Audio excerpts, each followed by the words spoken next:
토트넘이 번니를 꺾고 카라바오컵 8강에 합류를 했습니다. 지난 시즌 준우승에 머물렀던 토트넘, 이번 시즌 카라바오컵 우승에 도전을 하고 있는데요. 유로파 컨퍼런스 리그, 또 프리미어 리그, 또 FA컵도 이제 곧 치러야 되겠습니다만 카라바오컵까지 많은 대회를 치르고 있는데, 토트넘이 아무래도 선수층이 좀 얇기 때문에 로테이션을 좀 돌리지 않을까 싶었는데, 뭐 리버풀 같은 경우 아예 2군을 넣는 그런 팀도 있지만 뭐 그런 팀들이 좀 많지 않고, 아무튼 그럼에도 불구하고 굉장히 토트넘은 좀 안배를 한 선발 라인업을 짰습니다. 주말에 맨유전이 있기 때문에, 멸망전 맨유전이 있기 때문에 좀 많은 사람들이 궁금해했거든요. 델레알리하고 윙크스는 아예 안 데리고 왔고, 아마 그건 좀 별개의 문제 같습니다만 좀 많은 사람들이 궁금해했는데, 사실상 1.2군 정도 를 넣은 것 같아요. 그러니까 기존 선발 라인업하고 비교했을 때 수비에 다이어, 레길론, 공격 쪽에 손흥민, 모우라, 은돈벨레 이렇게 빼고 이제 케인이나 호이비에르, 뭐 스킵, 로메로 이런 선수들은 다 그대로 기용이 됐습니다. 그러니까 그만큼 카라바오컵에 대한 기대치를 안고 가겠다는 거죠. 포기를 할 수 없고 이 대회를 허투루 치르지 않음으로 인해서 어쨌든 우승에 대한 가능성을 남겨주자는 건데, 재밌는 게 이 토트넘 번니전 같은 시간에 열렸던 그 맨시티하고 웨스트햄전, 강력한 우승 후보, 지난 시즌에 우승을 차지했던, 결승에만 올라가면 우승을 하는 카라바오컵의 강자 맨시티가 탈락을 했습니다. 승부차이 끝에. 그래서 이제 8강전, 8강, 4강 결승만 이기면 우승이기 때문에 토트넘의 우승 가능성은 조금 높아지지 않았나, 뭐 이런 생각이 들고요. 자, 오늘 경기 얘기를 좀 해볼 텐데요. 이 경기 얘기를 하기 전에 제가 뭐 이거 전 다 아시는 줄 알았는데 모르시는 분들이 많으셔가지고, 특히 아이폰 보시는 분들, 우리가 스포티비 나우를 구독을 뭐 이렇게 유료로 축구 보는 거에 거부감 있으신 분들 있는 분들도 있으시지만 가입을 해야 되잖아요. 근데 아이폰 쓰시는 분들 무조건 아이폰 가입하지 마시고, 이미 가입하셨으면 구독 해지하시고 홈페이지 가서 다시 가입하십시오. 가격 차가 많이 납니다. 홈페이지에서 가입하면, 혹은 안드로이드 폰 유저들 같은 경우에는 베이직이 8,690원, 프리미엄이 16,390원이거든요. 근데 아이폰으로 하면 베이직이 12,000원, 프리미엄이 21,000원. 차이 많이 납니다, 여러분. 근데 이거 꿀팁으로 드리는 거고요. 많은 분들이 아시지만 의외로 제가 입중계할 때 보니까 모르시는 분들이 많은 것 같아가지고, 아무튼 이거 참고해서, 네, 우리 또 축구 계속 봐야 되잖아요. 네, 매달 몇천 원씩 아끼시라고 말씀드렸고, 자, 번니와 토트넘의 경기 한마디로 정의하면 마카의 경기였습니다. 누가 못하나. 실수가 뭐 양팀 다 번갈아 가면서, 이 팀이 좀 이런 실수를 해? 싶으면 상대 쪽에서 또 이 팀이 이런 실수를 해? 뭐 이런 장면인데, 번니가 수비 쪽에서 걷어내기 실수해가지고 토트넘 선수들이 뭐 케인도 그렇고 호이비에르도 그렇고 막 뺏어내면 이게 슈팅까지 잘 안 가고 뚝뚝 끊깁니다. 다시 상대한테 주고 서로 굉장히 관대한 축구를 하면서 자기에게 온 기회를 양보하는, 이렇게 쉬운 골은 못 넣겠다, 뭐 이런 느낌? 그런 어떤 좀 전체적으로 선수들이 집중력이 많이 떨어졌고요. 단순한 실수들이 많이 나왔습니다. 특히 그 전반 26분에 베르베인 선수가 문전에서 크로스 슈팅 헛발질했던 장면, 그 42분에 해리케인 선수가 디딤발 후들거리면서 이제 그 홈런볼 때렸던 장면, 이런 것들은 아주 그냥 두드러진 장면들이고요. 세부적으로 정말 그 트래핑 못 해가지고 공격이 끊긴다거나 이런 장면들이 정말 많았습니다.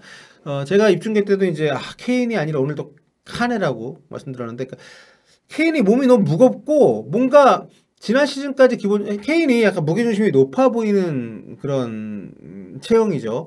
그럼에도 불구하고 굉장히 볼을 본인이 잘 키핑을 하고 지켜내고 동료들에게 또 연결을 시켜주는, 그러니까 등지는 플레이 같은 것도 굉장히 잘하고 트래핑도 굉장히 안정적으로 해내는 선수인데, 오늘은 이게 다 안 됐습니다. 예. 뭐 순두부 터치가 아니라 거의 벽돌 터치인 상황들이 있었고, 또 등진 상황에서 상대 수비수에게 너무도 쉽게 볼을 빼앗기는 장면들이 나왔기 때문에, 이런 것들이 전체적으로 토트넘의 경기를 어렵게 만들었고요. 결과적으로 1대0으로 모우라의 골, 심지어 여러분 에메르송 로얄의 크로스를 모우라가 헤딩으로 넣었습니다. 이 장면 정도를 제외하면 정말 위협적인 장면이 많지는 않았습니다. 이날 모우라가 막판에 좀 실수가 있긴 했습니다만, 전체적으로 전반전 좀 이른 시간이었죠. 그 브리아닐이 부상으로 나가면서 갑자기 이제 투입이 돼서 몸이 좀 덜 풀리지 않았나 싶었는데, 오히려 더 주도적으로 잘하더라고요. 오른쪽부터 중앙까지 커버를 하면서 뭐 골 넣은 장면도 그렇고, 그 뒤로도 아주 강력한 좋은 슈팅도 만들어냈었고, 근데 그 외의 선수들은 대체로 자기 기량을 발휘를 못했고 실수들이 좀 많이 있었습니다. 호이비에르가 오늘, 저는 호이비에르 좀 휴식을 좀 줬어야 되지 않나.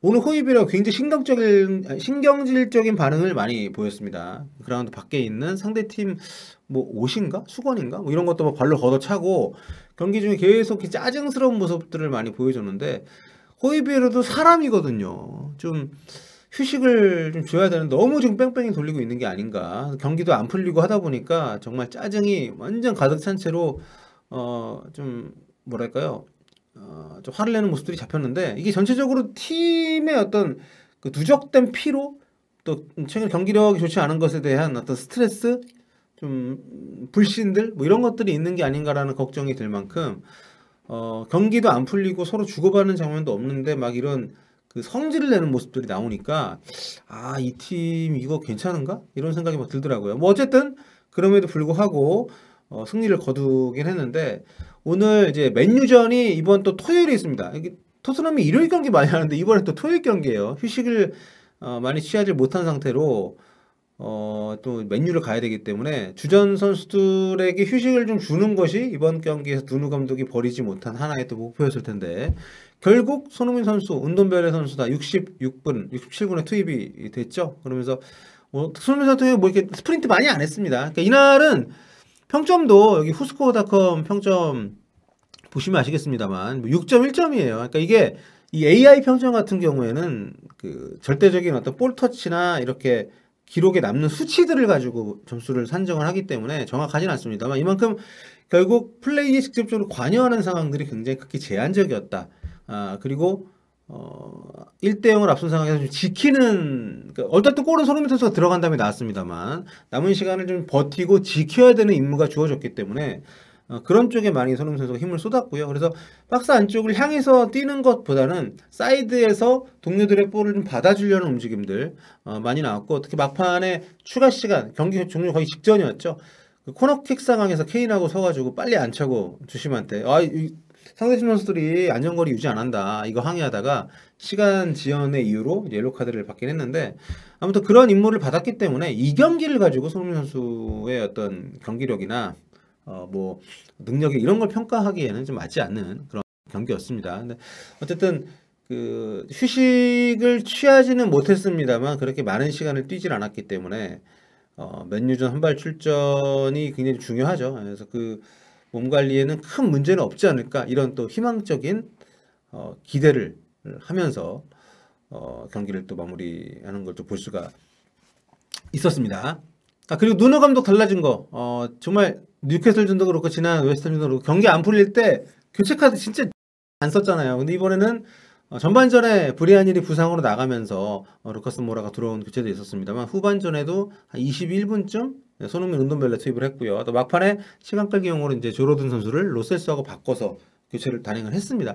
그러니까 이게 뭐 누누 감독이 그 전에 교체를 못했던 것들이 뭐 여러 가지 이유가 있겠지만, 분명히 뭐 이유가 무엇이든 간에 경기 운영에 묘가 없었던 것은 좀 아쉬운 부분인데, 어쨌든 그런 부분들이 좀 해소가 된 것은 좀 달라지는 보였다는 점에서는 긍정적인 면도 있지 않나. 그리고 지금 베르베인 선수 이날 손흥민 선수 교체가 됐는데, 저는 베르베인이 굉장히 중요하다고 봅니다. 왜냐하면 지금 모우라, 로셀소, 뭐 브리안 힐, 뭐 베르베인 이런 선수들이 손흥민과 케인 외에 남은 공격 한 자리를 두고 많이 경합을 하는 선수들인데, 베르베인이 저는 그 중에서 결정력이 가장 좋은 편이라고 생각을 했었거든요. 근데 지금 뭐 골 넣은 게 언제인지 기억이 안 날 정도로 좀 부진하고, 저희 이 댓글에 폴 케이님께서 베르베인이 아약스 때 영상 보면 겁나 잘하던데 요즘 왜 그러냐. 근데 이거는 리그가 다르니까 그렇죠. 네덜란드 리그에서 만나는 상대 선수들하고 프리미어리그에서 만나는 선수들하고는 완전 급이 차이가 있기 때문에 그런 격차를 본인이 이제 극복해야 된다는 거고, 그리고 베르베는 아약스가 아니라 이제 PSV 에인토본에서 활약을 했던 선수죠. 자, 어제 첼시가 사우스햄튼을 승부차기 끝에 잡았고요. 아스날이 리즈를 잡았고, 썬더랜드가 3부 리그 팀 썬더랜드가 QPR을 승부차기로 잡고 또 8강에 진출했습니다. 브렌트퍼드가 스토크 시티를 잡았고요. 웨스트햄이 디펜딩 챔피언인 맨체스터 시티를 승부차기로 잡았습니다. 레스터 시티도 브라이턴을 상대로 승부차기 승리를 했고요. 리버풀이 이제 프레스턴을 잡았고 토트넘 버니 잡고 올라갔습니다. 그러니까 첼시, 아스날, 썬더랜드, 브랜트포드, 웨스트햄, 레스터 시티, 토트넘, 리버풀 이렇게 8강 올라갔고요. 8강전 대진 추첨은 토요일 현지 시간으로 토요일 아침 10시 반에 있을 예정입니다. 자, 이 중에서 누구를 썬더랜드를 만나는 게 토트넘한테 가장 좋긴 하겠습니다만, 네. 저는 가급적이면 썬더랜드가 좀 많이 올라갔으면 좋겠는데 지금 썬더랜드 빼고는 다 프리미어리그 팀들 만나왔기 때문에 누굴 만나도 뭐 쉽지는 않을 것 같긴 합니다. 자, 손흥민 선수가 오늘 휴식을 취하지 못했습니다만 한 23분 뭐 스프린트를 많이 하지 않았기 때문에 체력 많이 남아있지 않을까 생각을 하고요. 또 남은 시간 또 잘 몸을 또 추스려서 이번 토요일에 토트넘 맨유전이 있죠. 네, 프리미어리그 6위 토트넘과 7위 맨유의 경기. 와, 이거 멸망전이라고 합니다만 뭐 솔직히 저는 개인적으로 이 경기 진다고 누노 감독이 경기를 낼 일은 없을 거라 생각하는데 맨유는 상황이 좀 다를 것 같습니다. 과연 솔샤르 감독의 마지막 경기가 될 것인지 될 수도 있는 어떤 그런 상황. 여러 가지 기대가 되는 경기. 날강두와 쏜날두의 맞대결도 있고요. 아무튼 이 경기도 입중계 진행을 하니까요. 그때 또 놀러 오셔서 많이 함께 하셨으면 좋겠습니다. 오늘 후토크 여기서 마무리하도록 하겠습니다. 여러분 안녕히 계세요. 구독과 좋아요 부탁드립니다.